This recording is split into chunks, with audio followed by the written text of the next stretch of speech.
Disclaimer, this video is only for people who are serious about going competitive in Rainbow Six. Now, if you're on console and you don't have enough money to get a PC, that's fine. Most of these tips will work for console for whatever league you're going to be participating in. The only difference between console and PC for this video is aiming and certain resources. Alright, now that you're in high elo and you're looking for a team, you have two options.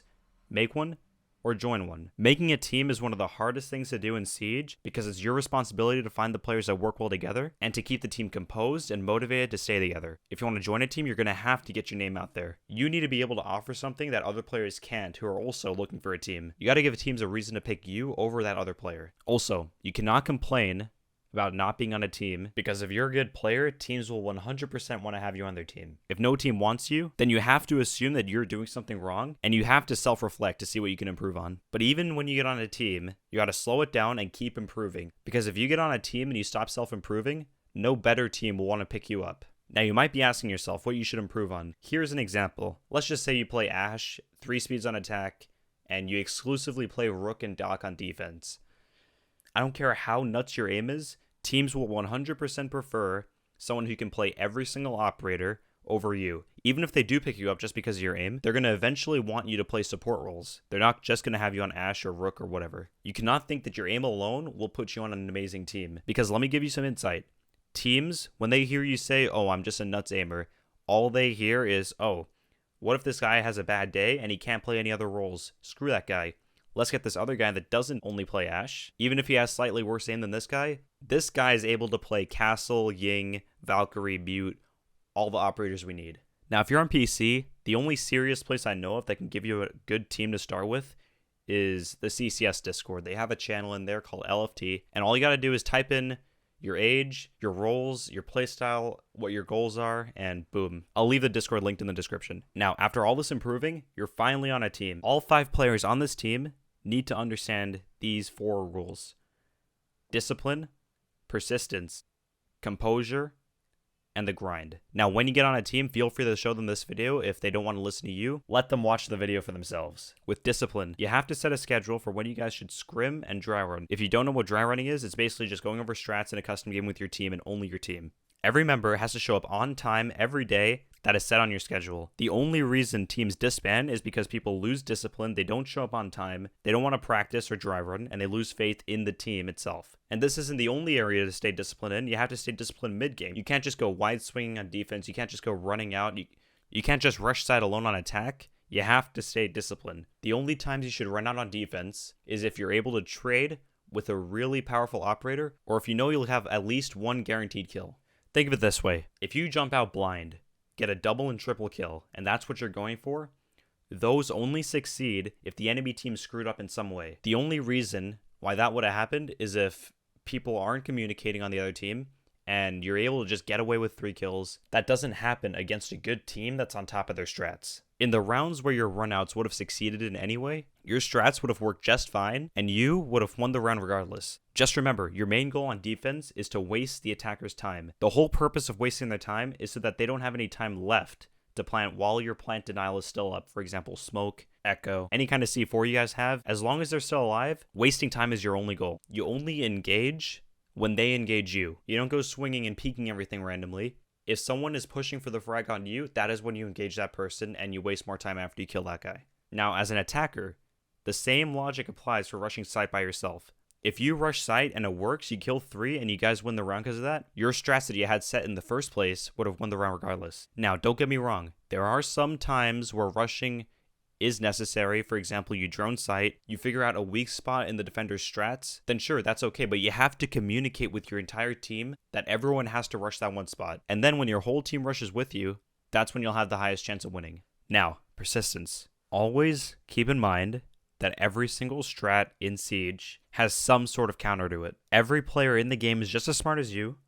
The only reason they know more about the game than you is because they dedicate more time to it. Just trust me, all you need to do is keep scrimming, keep dry running.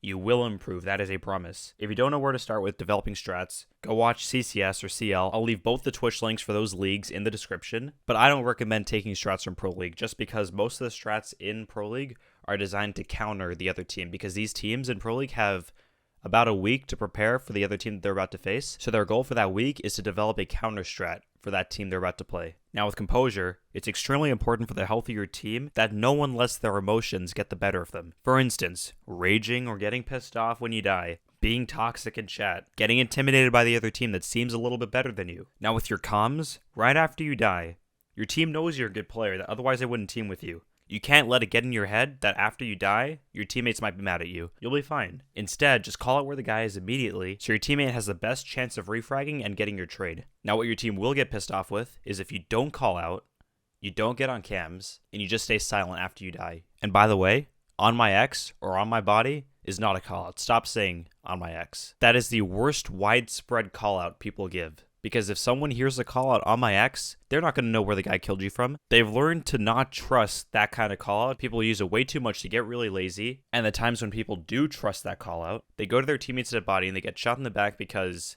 the call out was wrong. Now, if you or someone else on your team gets toxic mid-game, an easy, quick fix to that is turning chat off. This is only for PC. Just turn chat off. It's the simplest fix you can do to make the game less toxic. But maybe, let's just say you're in a comp game and you're facing a team that has a little bit more experience than you. Don't get intimidated. Just follow your strats, do your job.